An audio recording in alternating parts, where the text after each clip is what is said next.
German Chancellor Olaf Scholz is looking to Senegal to help European countries wean their dependence off Russian fuel. The country is believed to have significant deposits of natural gas.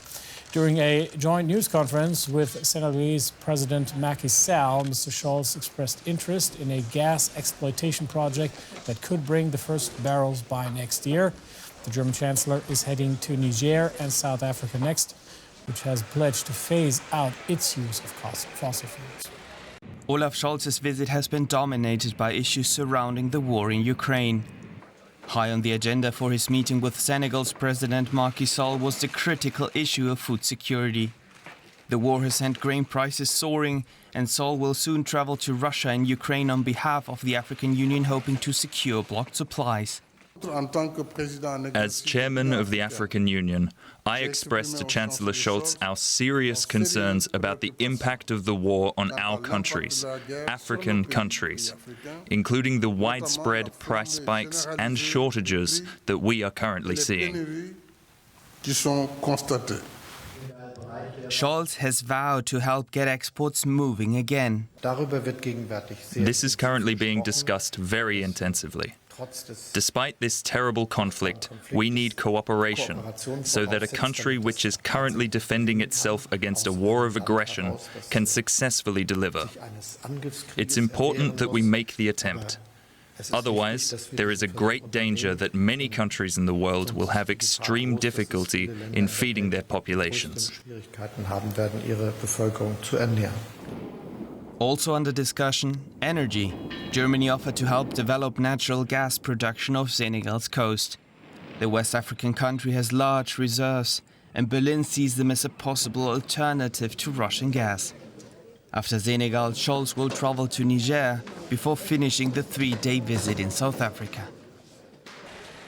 Germany is in desperate search of natural gas. Now it's ready to break certain taboos to find it, including drilling off its own coast, including inside the Wadden Sea, which is known for its rich biodiversity.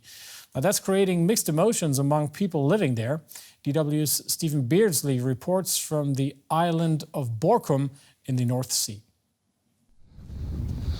For more than 3 decades, Albertus Ackermann has guided school classes and tourists into the tidal flats here. It's a landscape that stretches across Europe's North Sea coast and is protected by national parks in Denmark and Germany. It's incredibly rich in flora and fauna. Now Ackermann is worried about drilling plans.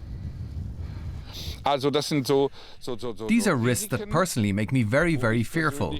These are real fears that there will be long-lasting damage done to our island foundation.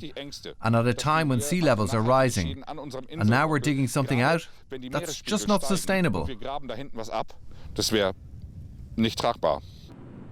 Borkum thrives from tourism, which comes because of its nature. And not just the tidal flats, but clean, expansive beaches. An island population of 5,000 can swell to as many as 35,000 people during high season.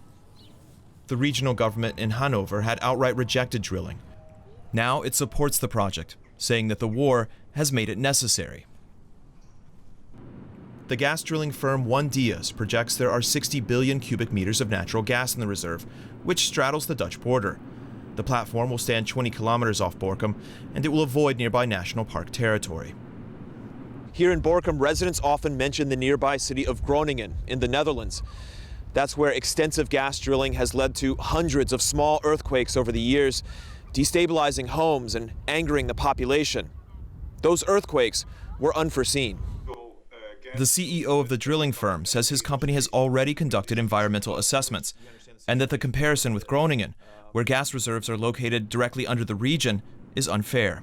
The subsidence has been, of course, investigated, and there will be no subsidence underneath the islands or the structures underneath the island because the reservoir doesn't get close to the island, the reservoir from where we produce the gas. Residents in Borkum also use gas and say they understand that it needs to be affordable, just not why drilling has to happen off their coast. On the mainland, they may say, well, sure, let them drill for gas off the coast of Borkum. What's it to me? But not when you live here. Sure, 20 kilometers may not seem like a big deal, but you can understand the islanders who look at this critically and have real misgivings. But this time, they fear, world events are moving faster than they can react to them.